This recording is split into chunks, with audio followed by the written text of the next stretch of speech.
an artist, it is not only my goal to perform on stage or to record an album, but it is also important for me na makapag-inspire ng mga kabataan.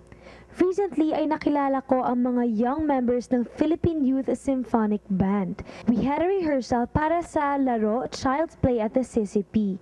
Nakakatuwa ang kanilang passion at galing sa music, kaya enjoy talaga ang band rehearsal.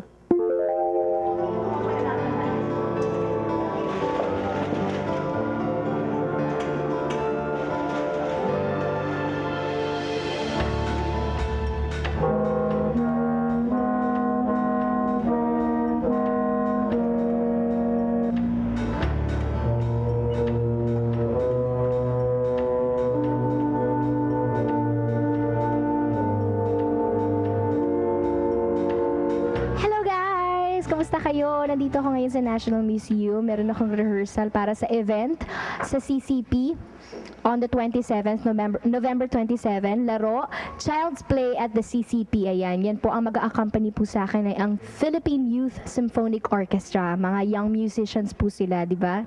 So, ayun po. Tara!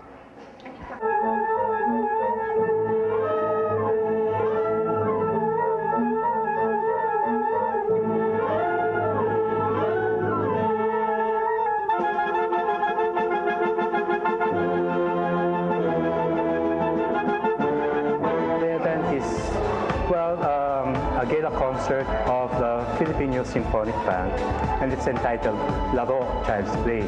Why Laro? Because these children, we're teaching them music, at the same time they're having fun doing it. Tungkol ito sa mga music na pangbata, na pwedeng parang kanya tinawag namin laro pangbata kasi yung mga music na matatagal na, mga luma, folk songs na luma, ay ginawa namin, binago namin ang beat, ini-rearrange para maging laro, para maging maintindihan ng mga bata.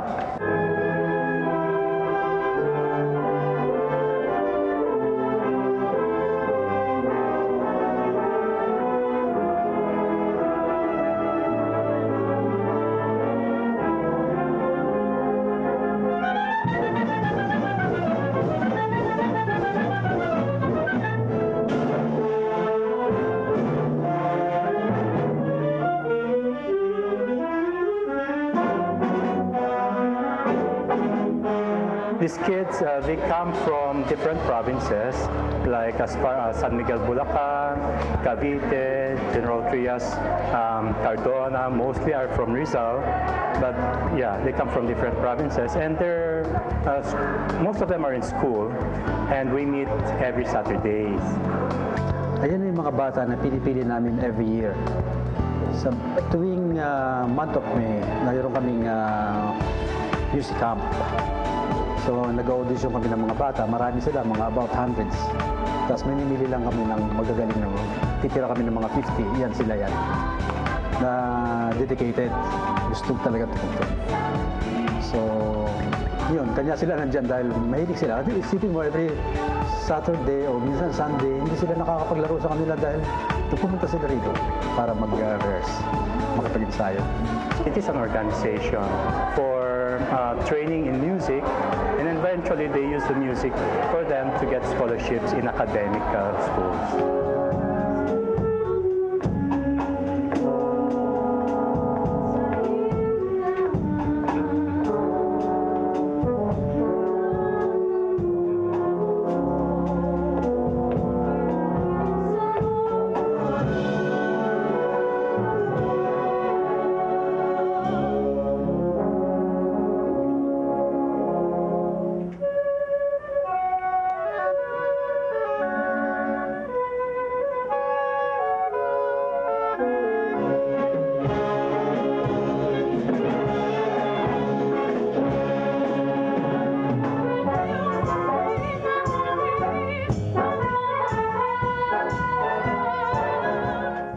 Most of us chose her for the event because, you know, she sings very well and she's idolized by our kids.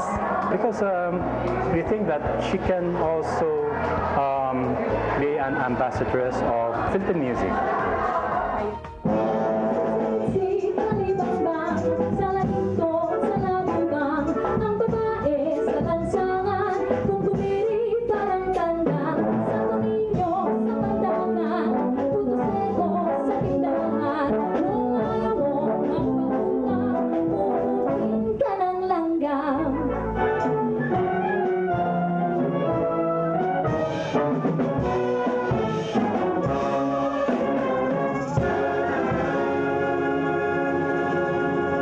Excited na kami na makatrabaho si Sarah sa November 27.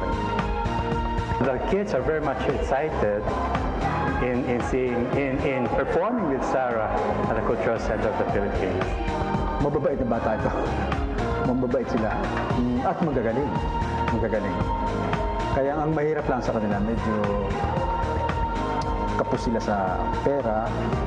Kaya yung project namin, para lang matuto sila, binigyan namin sila ng konting pamasahe para mag-attend dito, makapunta sa rehearsal.